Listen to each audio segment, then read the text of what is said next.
Who doesn't love a nice train wreck of an interview? Piers Morgan Uncensored in relation to Tommy Robinson United Kingdom rally on the topic of immigration, assimilation, and so much. And the interview just goes from one extreme to the absolute other. And I'm going to talk about it. And I'll also link the full interview in the description of this video. And as always, you want to support me, you can. You can subscribe to the channel. You can join my newsletter, which are all completely free. Or you can grab a copy of one of my books or support me on Patreon. It's all linked down below. I've studied the case. It's got nothing to do with whether or not that Syrian boy was rightfully or wrongfully accused of what he was doing.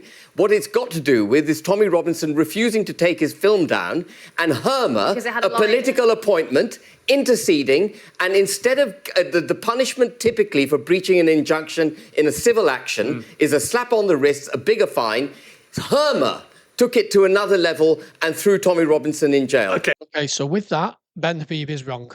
I can tell you, Ben Habib is wrong. He's basically saying that somebody who breaches a civil injunction does not go to jail and that it should not be treated criminally, and that Tommy Robinson, because of his views and because of the film he released, that he was thrown in prison and this shouldn't have happened. Ben Habib makes the case that generally you will get a fine and a slap on the wrist. That's not true. It isn't true, because there's plenty of civil orders in which you can go to prison for. A non-molestation order for one of them. So a non-molestation order, if you don't know, is basically a civil restraining order.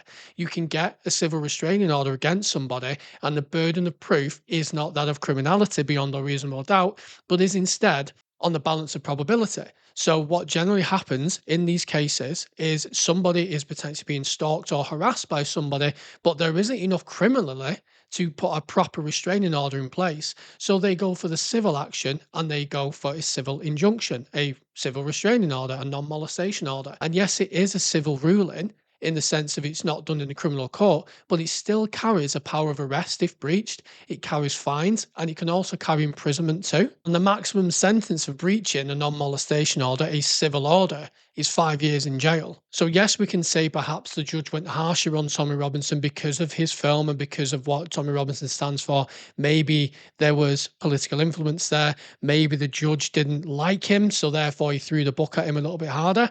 But what Ben Habib is saying is that no, you don't go to jail for civil orders. That's not true. You absolutely can, and people do. So now the conversation moves on to immigration and in relation to assimilation into UK culture. Ben Habib makes a point, and then we'll see now what Piers Morgan does. And I really don't think this is a good look for him when we pick it apart in a moment. What we've got in the United Kingdom is lots of different cultures imported into this country, not homegrown, not part of traditional British culture, having a protected blanket put around them, being celebrated and promoted with our British culture being set aside. And these people are operating often in cultural silos, absolutely at odds even with each other. So this is a huge point, and it is a very valuable point.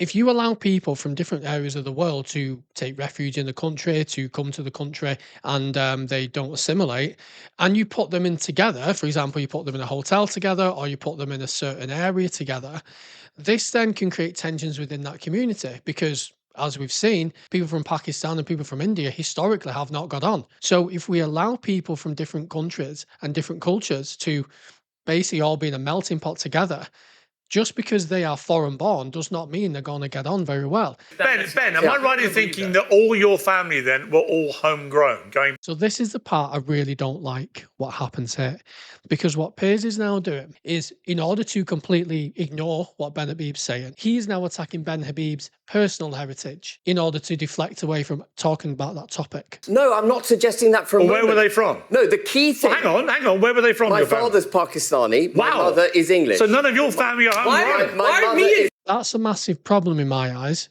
because what you've done there is you've taken what the person said, you're now talking about something they didn't raise, and you're making it a personal hominem attack on them. So because Ben Habib has concerns about people who are foreign born coming to the country and causing issues, Piers Morgan has said, well, aren't your family foreign born and you've not caused any issues? Do you have any problems with them? It's like, we're not talking about that. Both things can be true at the same time. As a person of foreign descent, you can look at people around you who are also foreign descent and say they are not assimilating, they are causing issues, and we're not very happy about that. But then for somebody to turn around to you and go, well, you're foreign descent, so by that thinking you're part of the problem, it's like, no, we're talking about two different things here. I can be foreign born and be contributing to the country and be a testament of what immigration can do. Meanwhile, I can also look at people who are foreign born and are not assimilating to the country and be a testament of what immigration shouldn't be. What I said was we need cultural assimilation. We need homegrown was your phrase, not mine. No. And now we're sticking on the semantics of a particular word which has been used. So we've gone from talking about the issues when it comes to mass immigration to then talking about Ben Habib's personal heritage to now talking and getting stuck on a particular phrase or word he used. And then things get a little bit more heated and a little bit more spicy with Gavin McGuinness. What's your citizenship? British, American, Canadian. You can't be three. You have to be dual national. That's also a myth, You don't have dumb three bitch. passports. Whoa, what did you call Yes, her? you can. What did you Of course call you her? can. Just look at Andrew Wilson's face there, just like, oh shit. You shouldn't have said that, mate. As soon as somebody gets angry during a debate and starts personally attacking somebody to actually result to, no, shut up because you're a dumb bitch or you're this, you're that, like that's not good. You can't be doing that. Regardless of whether you get animated, regardless of whether you get heated, you have to be in control of your own emotions. In particular, on a fucking televised program, it's just not a good look. Andrew. He is actually correct here, Piers. He said the cultures are not homegrown. So he's saying that these are foreign cultures which are coming Absolutely. in. Thank you. That's literally the context of that clip. Right. But his own father is a Pakistani Muslim. So his culture is not homegrown. So my point is Well, he's a there's two- flaming hypocrite. And he doesn't that's want not his dad deported, No, that's obviously. not his culture, Because it's his but that's dad. not his culture. He just wants other Wait, his father Pakistani Muslims assimilated. I've never, thrown out. How is that his culture? I've never advocated for mass deportations of people who belong in this country, who buy into this country, love this country, are prepared to die for this country. I've got no issue with people like that. And that's a really important distinction what's being made here. They're not saying because you are Muslim, you need to be deported. Because there are plenty of people who come from Muslim countries who assimilate perfectly well. In the police, I worked with Muslim guys and they were very, very good at their job. So we're not saying that every immigrant needs to be deported. There are plenty of people from Hong Kong who come and assimilate really, really well. There are plenty of people from Poland who come and assimilate really well. There are plenty of people from Ukraine who come and assimilate really well. I have a friend who took in people from Ukraine when they were bringing them over. And he said that they're absolutely wonderful to live with. The problem is what Andrew Wilson's saying, is that when they bring over a culture that does not mix well with British culture, that then causes a problem. That is the main point of contention here. And that doesn't matter whether you're from Eritrea, it doesn't matter whether you're from fucking Serbia, it doesn't matter whether you're from America.